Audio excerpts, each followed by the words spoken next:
Morning, everyone. Today we're having a discussion with the artist that I've presented at the art fair, Matthew Couper. Some of you may have seen him perform last night as a painting monkey. So that was what we brought to the art fair. Also with a recent suite of paintings from his Las Vegas studio. And this morning he's going to be talking to John Seed from America. And they'll just be discussing a little bit about Matt's practice and Matt's involvement into the States, and we'll also get to hear about who John Seed is as well. So good morning, everyone. Hey, John. Hey, hello to everyone in Auckland.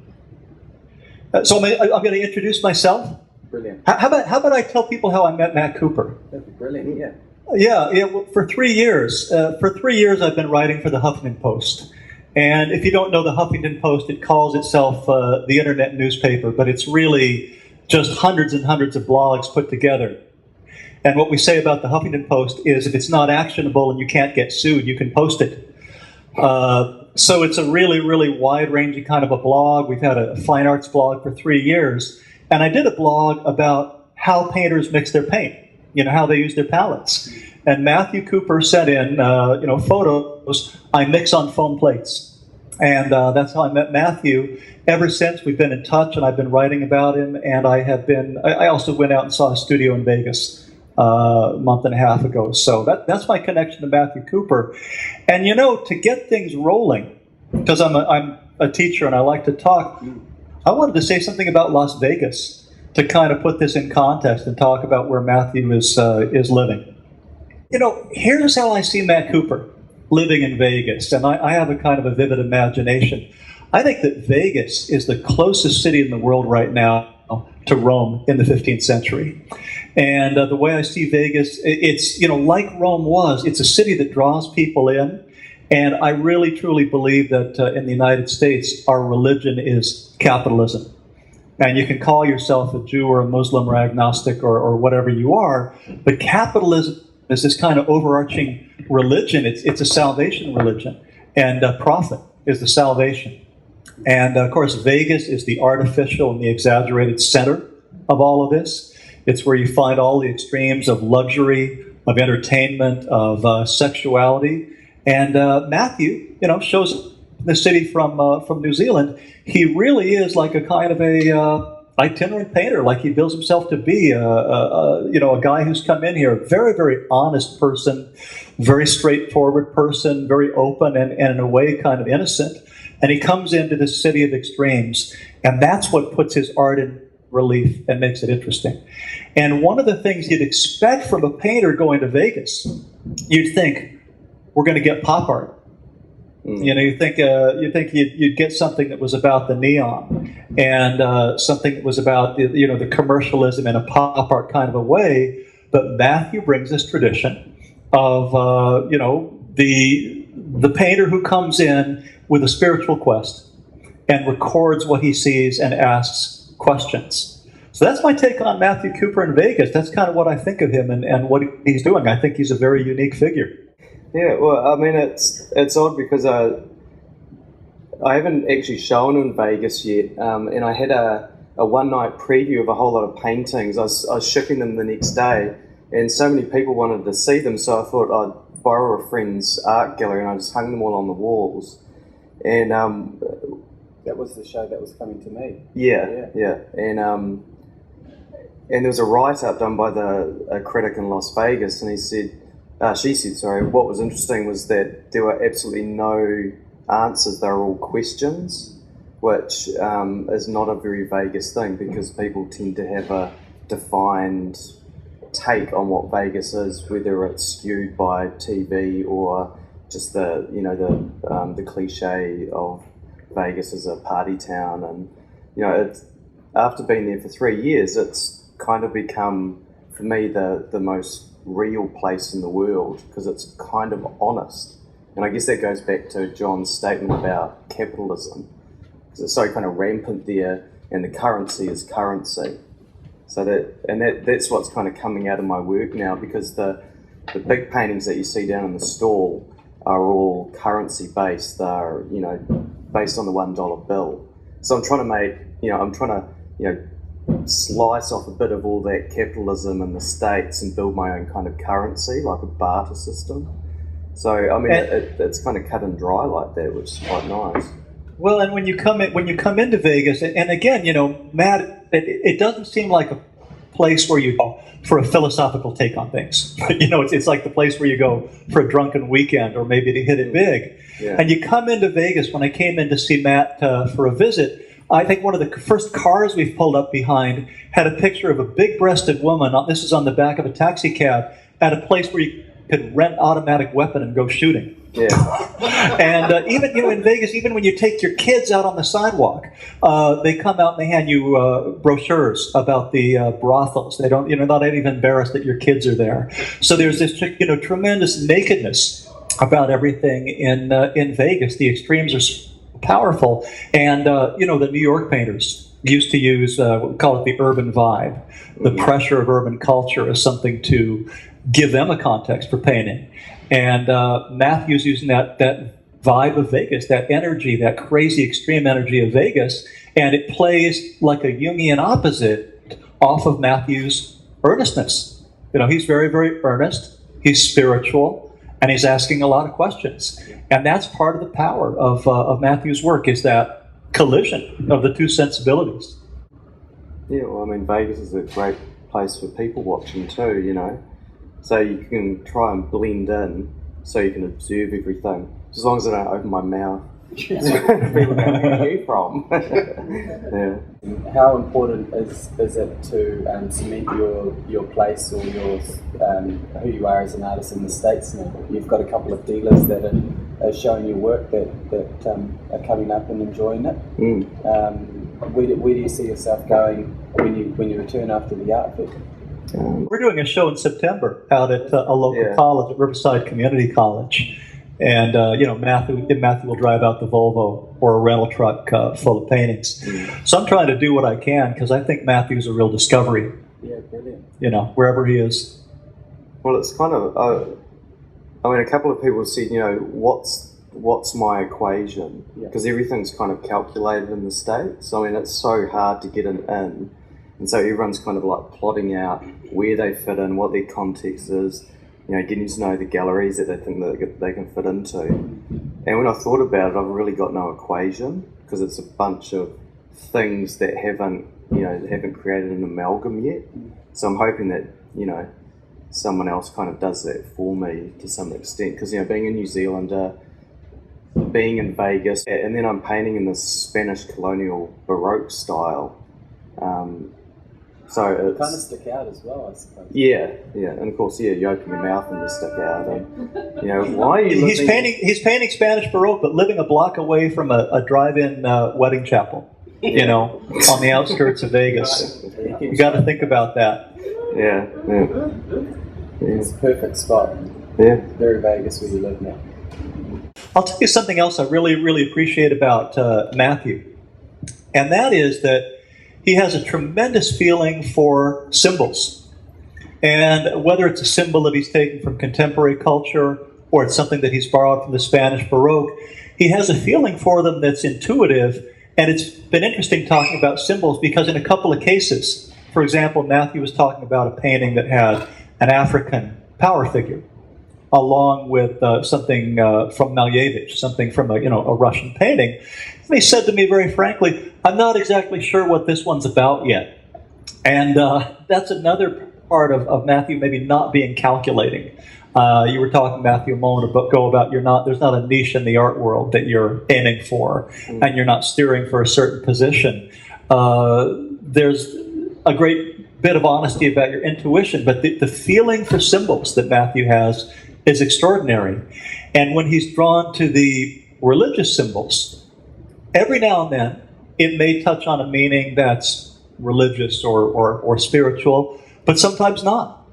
Sometimes he's taken it to mean something utterly personal, but he's got a primary feeling for the symbols. This little painting that I've got here, that's up on the screen, that was meant to be this allegorical painting. I love the figure of art history. Art history is the woman who is suckling the Coon's balloon dog with one breast. and then holding a fresco by Goya in the other. She's got the temple of Pallas Athena on her head. That, to me, has it all. It's got humor, and it's got history, and now that you've seen it, you're not going to forget it. Of course, it's got Dave Hickey in there. The Vegas critic, yeah. And we got an Australian there. We got Bob Hughes floating in the clouds. Yeah. I don't know how popular he is in Australia. A couple other art world figures, and then everyone saw Matthew's performance, but his figure, the Carnival painter figure, the monkey from Chardin, is up there in the window of the brownstone, painting the symbol. Actually that's on the back of the American dollar bill, the all-seeing eye on the pyramid. That's fantastic stuff. And a little painting, on a piece of metal. I brought it today on the top of my laptop. It weighs about half an ounce. Yeah. There's Basquiat. Yeah. Bit of background about that. What was your connection there? Well, I was just going to say that's one of the reasons I started writing. Is that as a young man, I worked as assistant for Jean-Michel Basquiat, and I won't say too much about it because I've written so much about it. But maybe about 10 years ago, it kind of kicked in. I would tell people about those experiences, and they'd say, "That's a crazy experience. You need to write about that." So Basquiat is one of the things that made me write. Fast forwarding to Matthew, I look back at that experience with Basquiat. It was very, very ugly. He was a very messed up guy. He could be very sweet or he could be very hostile, and he was a complicated personality. And you could really see that he was going downhill fast. I got in trouble because I nicknamed him Elvis, and then he called me White Sambo Gringo. And it got nasty. But I told him one day, I said, "You should get a stockbroker." And he was very, very angry. That's when the rift started, because he explained to me, he said, "I'm a star, I'll always have money." And it was pretty hostile after that. So as a comparison, I look at someone like Matthew, who has all of the talent, and who's really well adjusted and in control of himself, and who has a long life ahead. That's another thing I'd like to say to people that are looking at Matthew's work, and I think Matt would confirm this. He sees himself as very, very early in his career. He's a dedicated, lifelong painter, and he's a huge admirer of Philip Guston, who's such a great example of somebody who saved everything for last, who did these incredible paintings in his 70s. I wouldn't be surprised if Matthew does a U-turn like that. Basquiat's a member of the 27 Club. He was brilliant in his early 20s. He really had only a really good year and a half before you could see the decline in his work, and all kinds of sadness in the last work, and lots of other people making the last work for him. I doubt Matthew's going to have anybody picking up the brush, even if he makes millions. Well, I don't know. No. It's kind of, that's the cool thing about someone like Philip Guston and, Gerhard Richter as well, to some extent. They do it all themselves. Sean Scully as well. They're all artists that I really appreciate. And they have their studio practice, and it's still that thing that they do every day. And, they keep their hand in and they keep their brain in. And that's really important to me. But Guston, wow, he's such a good painter. And I think he's also a kind of a touchstone as well, where it's, there's that classic quote when he was talking to Willem de Kooning about painting, when he changed in the late 60s from the abstract works to the figuration, and they both looked at each other and said, what's painting about? And they both said at the same time, freedom. And that's such a strong thing for me as well. And I think that sort of filters down into the images that I use, because they're kind of free in a way, because they've been used before and they've been used in so many different contexts that they've got this kind of multiplicity of meanings, which means that they can be free to develop and amalgamate on the canvas as they will.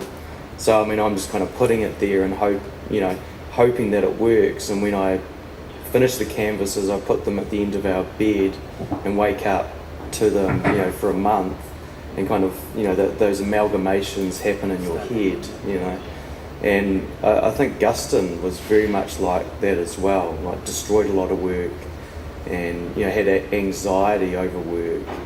And his symbols, but his symbols, they not only metamorphosized and changed in his mind, they actually would change after they hit the paper or the canvas. And, you know, a book could become a shoe, and a shoe could become a bird.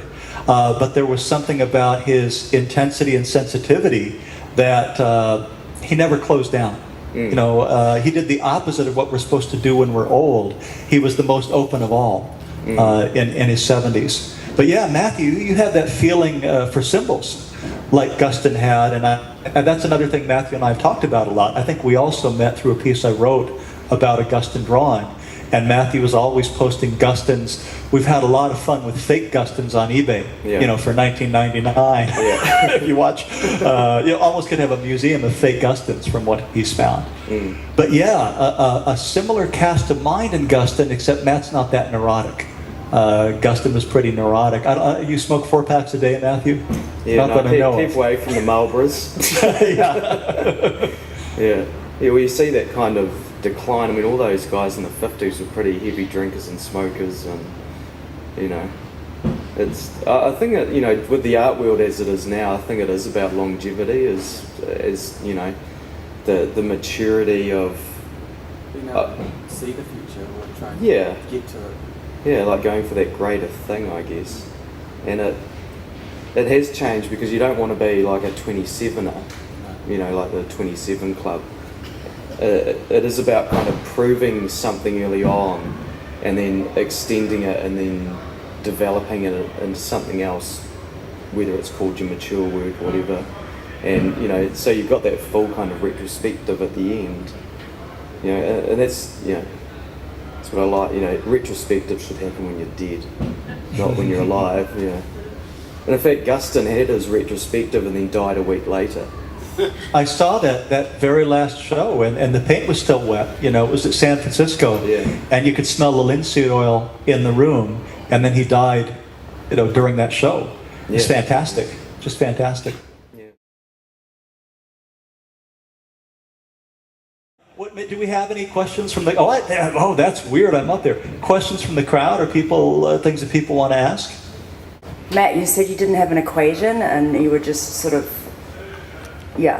Going forth and painting, and with no answers. So what, you know, if you don't have an equation, then what are you reaching for? And, you know, what galleries would you like to be in the United States? I mean, I guess I keep my practice very separate from the whole dealer scene, and that, you know, I like to have a long gap between getting the work done and being happy with it and then showing it.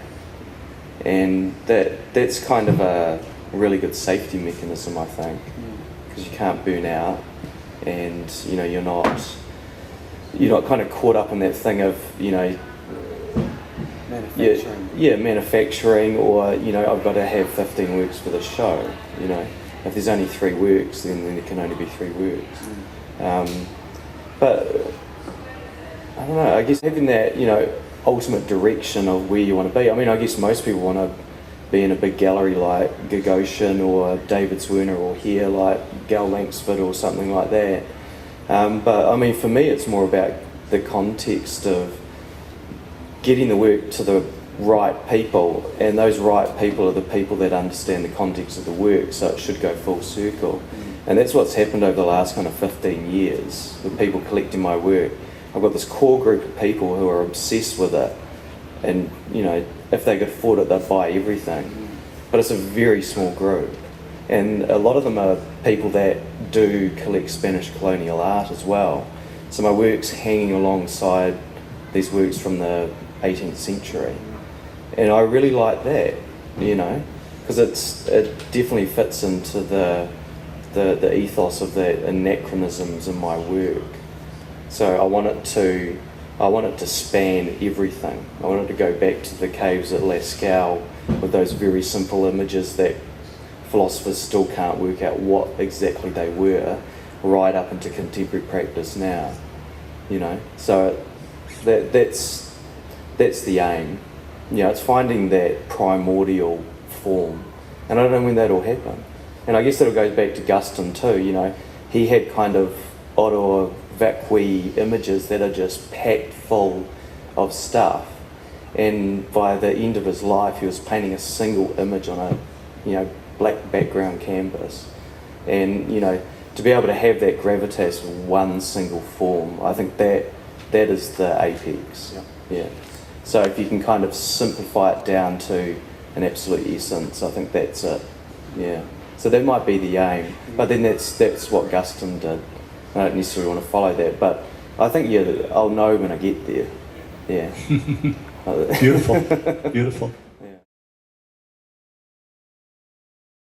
When you were his assistant and now you're a professor of, what is it, art history? You know, I'm a painter, but I've ended up teaching art history, so I teach both. Okay.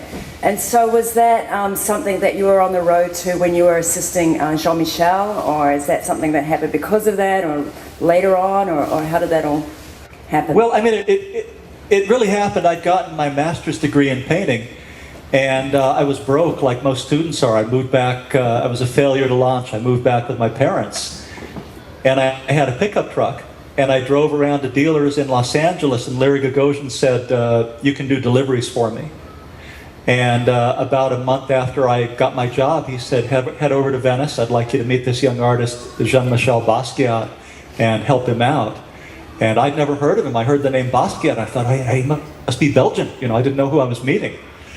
And he came to the door naked, which was embarrassing, because he was sleeping on a mattress on the floor of Larry's gallery studio. And it really is like people describe. I mean, he had wads of cash and bags of drugs and art history books and a mattress. And he was living on the floor of his former gallery.